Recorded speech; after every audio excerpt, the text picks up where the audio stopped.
ఆరోగ్య కార్యకర్తల కోసం రొమ్మును పట్టుకునే విధానం.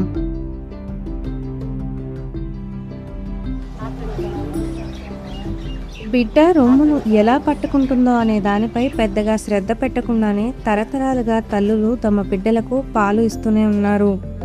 కొన్నిసార్లు బిడ్డ సరిగ్గా పట్టుకోకపోయినా పెరుగుతుంది, కానీ బాగా రొమ్మును పట్టుకున్న బిడ్డకు ఎక్కువ పాలు అందుతాయి మరియు తల్లి పాలివ్వడం తల్లికి మరింత సౌకర్యంగా ఉంటుంది. తల్లిపాలు విజయవంతంగా ఇవ్వడానికి బాగా పట్టుకోవడం ఎందుకు ముఖ్యమో మరియు బిడ్డను రొమ్ముకి లోతుగా ఎలా పట్టించాలో ఈ వీడియో చూపిస్తుంది.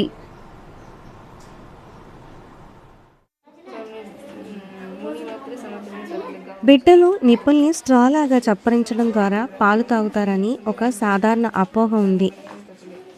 బిడ్డ నిప్పుల్ని మాత్రమే పట్టుకుంటే అతనికి చాలా తక్కువ పాలు అందుతాయి. కానీ బిడ్డ రొమ్మును ఎక్కువ భాగం నోటిలోకి తీసుకుంటే పాలు సులభంగా వస్తాయి.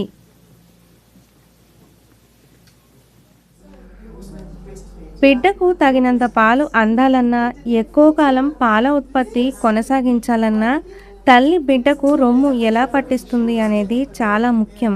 బిడ్డ నోటి లోపలి భాగాన్ని గమనిస్తే ఇది ఎందుకో అర్థమవుతుంది. బిడ్డ నోరు పెద్దగా తెరిచి నిప్పులు నోటి పై భాగాన్ని తగిలేలా రొమ్ముని నోట్లోకి తీసుకున్నప్పుడు అది నోటి లోపల ఎటువంటి నొప్పి లేని సౌకర్యవంతమైన చోటుకి చేరుతుంది. బిడ్డ తన దిగువ దవడ మరియు నాలుకతో ఎరియోలా కింద ఉన్న పాల గ్రంథులపై ఒత్తిడి పెడతాడు. దీంతో పాలు సులభంగా విడుదలవుతాయి. బాగా పట్టుకోవడం తల్లి పాలివ్వడంలో విజయానికి ముఖ్యమైనది. అదే పైపైన పట్టుకుంటే బిడ్డ నోరు పెద్దగా తెరవదు మరియు నిపుల్ నోటి మధ్య భాగంలో ఉంటుంది. నిపుల్ నోటి పై భాగంలోని గట్టి భాగాన్ని తాకుతుంది. బిడ్డ చప్పరించినప్పుడు నిపుల్ నొక్కబడుతుంది. ఇది నొప్పిగా ఉంటుంది మరియు నిపుల్కి గాయం కావచ్చు. ఏరియాల కింద పాల రంధ్రాలకు బిడ్డ చేరుకోలేకపోతాడు, కాబట్టి ఎక్కువ పాలు తాగలేడు. బిడ్డ రొమ్మును లోతుగా పట్టుకునేలా తల్లులు ఎలా సహాయపడాలి? మొదటిగా పుట్టిన మొదటి గంటలోనే తల్లిపాలు ఇవ్వడం ప్రారంభించండి. నిశ్శబ్దంగా మరియు ఏ ఇబ్బంది లేకుండా ఉంచినట్లయితే ఆరోగ్యకరమైన అప్పుడే పుట్టిన బిడ్డలు రొమ్ముని కనుక్కొని స్వయంగా బాగా పట్టుకోవడానికి సహాయపడే సహజ ప్రవర్తన కలిగి ఉంటారు. ఇది తల్లిపాలను మంచి విధంగా ప్రారంభించడానికి సహాయపడుతుంది. ఈ సహజమైన పొజిషన్ కొనసాగించడం వల్ల మొదటి రోజులు మరియు వారాల్లో బిడ్డ లోతుగా పట్టుకోవడంలో సహాయపడుతుంది.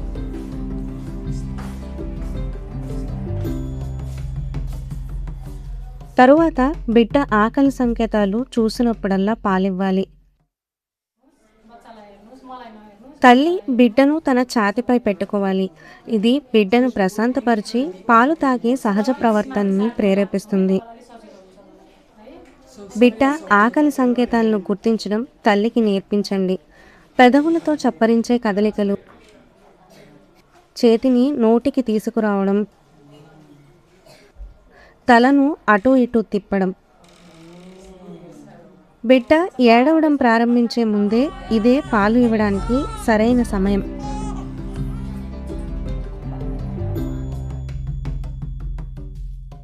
తరువాత బిడ్డకు భద్రంగా మరియు సులభంగా అనిపించేలా పాలు తాగేలా పట్టుకోండి. తల్లి బిడ్డను తన వైపు తీసుకురమ్మని చెప్పండి. అతన్ని దగ్గరగా పట్టుకొని తన శరీరాన్ని ఎదుర్కొని తాకేలా పట్టుకోవాలి. మెడ వంకరగా కాకుండా నిటారుగా ఉండాలి. చెవి, భుజం మరియు నడుము లైన్లో ఉండాలి. ఇది పాలు మింగడాన్ని సులభం చేస్తుంది. చాలామంది తల్లులు నిపుల్ని బిడ్డ నోటి మధ్యలోకి గురిపెడతారు. ఇది సరైన విధానం కాదు, ఎందుకంటే నిపుల్ నోటి మీది గట్టి భాగాన్ని తాకి నొప్పి కలిగిస్తుంది మరియు బిడ్డ సరిగ్గా పాలు తాగలేడు. దానికి బదులుగా బిడ్డ ముక్కును నిపుల్ ఎదురుగా ఉంచాలి. బిడ్డ నోరు ఆవలింత వచ్చినట్లు పెద్దగా తెరిచేంత వరకు ఓర్పుగా ఉండండి. తరువాత అతని గెట్టం ముందుగా ఉండేలా వేగంగా రొమ్ము దగ్గరకు తీసుకురండి. బిడ్డ రొమ్మును పట్టుకునే సమయంలో భుజాలు వెనుక నుంచి మెల్లగా తోయడం బాగా పట్టుకోవడంలో సహాయపడుతుంది. బిడ్డ బాగా పాలు తాగుతున్నాడు మరియు తల్లికి తల్లిపాలు ఇవ్వడం సౌకర్యంగా ఉంటుంది. ఈ రెండో ఉదాహరణలో బిడ్డ నోరు పెద్దగా తెరిచినప్పుడు అతడి కిందటి పెదవి ఎరియోలా అడుగు భాగంలో ఉంటుంది మరియు నిపుల్ అతని నోటి పై భాగానికి గురిపెట్టి ఉంటుంది. అప్పుడు బిడ్డ లోతుగా పట్టుకొని బాగా పాలు తాగుతాడు. పెద్ద గుండ్రమైన రొమ్ములో ఉన్నప్పుడు చిన్న బిడ్డలకు బాగా పట్టుకోవడం కష్టంగా ఉండవచ్చు.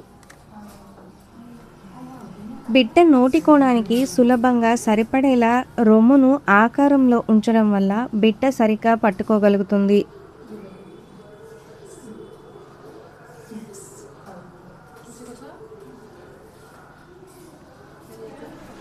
బిడ్డ పాలు తాగుతున్నప్పుడు గాలి తీసుకోలేడేమో అని తల్లులు ఆందోళన చెందుతారు. కానీ బిడ్డ ముక్కు రొమ్ము వద్ద ఉన్నప్పటికీ గాలి తీసుకునేలా రూపొందించబడిందని ఆమెకు చెప్పండి. అలాగే బిడ్డను దగ్గరగా లాగి అతని ముక్కు రొమ్ము నుండి కొద్దిగా దూరంగా ఉండే విధానం చూపించండి. బిడ్డ రొమ్మును సరిగ్గా పట్టుకుందో లేదో ఎలా చెప్పగలం? బిడ్డ నోరు పెద్దగా తెరిచి ఉండాలి. బిడ్డ నోటి కింద కంటే పైన ఎక్కువ ఎరియోలా కనిపిస్తుంది. బిడ్డ గడ్డం రొమ్ముకు తాకి ఉండాలి మరియు ముక్కు స్వేచ్ఛగా ఉండాలి. కింద పెదవి బయటకు తిరిగి ఉండాలి, కానీ బాగా పట్టుకున్న బిడ్డలో అది సాధారణంగా రొమ్ము లోపల దాగి ఉంటుంది. ఇక్కడ బిడ్డ బాగా పట్టుకోలేదు. నిపుల్ బిడ్డ నోటి మధ్యలో ఉండేలా రొమ్ము దగ్గరకు తీసుకువచ్చారు. నోరు పెద్దగా తెరుచుకోలేదు. నోటి పైకి కిందకి సమానంగా ఎరియోలా కనిపిస్తుంది. బిడ్డగడ్డం రొమ్ముపై లేదు, కానీ కింది పెదవి బయటకు తిరిగి ఉంది. ఇది మంచి సంకేతం. బిడ్డ చప్పరించేటప్పుడు చెంపలు గుంటలు పడుతున్నాయి. ఇది బాగా లోతుగా పట్టుకోలేదని సూచిస్తుంది. బిడ్డ సరిగ్గా పట్టుకోకపోతే నోటి కోణంలో శుభ్రమైన వేళ్లను మెల్లగా పెట్టి పట్టును విడదీసి బిడ్డను రొమ్ము నుండి తీసేయండి.